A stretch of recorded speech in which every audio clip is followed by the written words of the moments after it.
খাগড়াছড়িতে জাতীয়তাবাদী মারমা সম্প্রদায়ের নির্বাচনী পথসভায় ওয়াদুদ ভূঁইয়া বাধা ও বন্দুকের নল উপেক্ষা করে ভোট দিতে যাবেন। খাগড়াছড়ি থেকে বিপ্লব তালুকদারের প্রতিবেদনে দেখুন বিস্তারিত। খাগড়াছড়িতে ত্রয়োদশ জাতীয় সংসদ নির্বাচনে বিএনপির প্রার্থী ওয়াদুদ ভূঁইয়ার সমর্থনে প্রথম নির্বাচনী পথসভা হয়েছে। বিকেলে শহরের শাপলা চত্বর সংলগ্ন মুক্তমঞ্চে জাতীয়তাবাদী মারমা সম্প্রদায়ের উদ্যোগে এ পথসভার আয়োজন করে।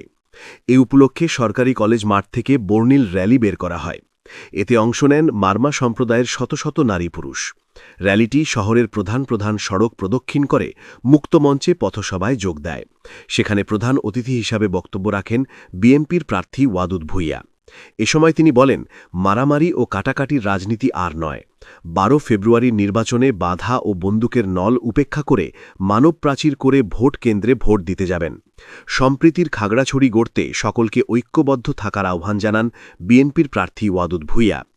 এর আগে পথসভাস্থলে মারমা সম্প্রদায়ের নারী পুরুষেরা হাতে ধানের ছড়া নিয়ে নির্বাচনী থিম সংয়ের তালে তালে নাচেন।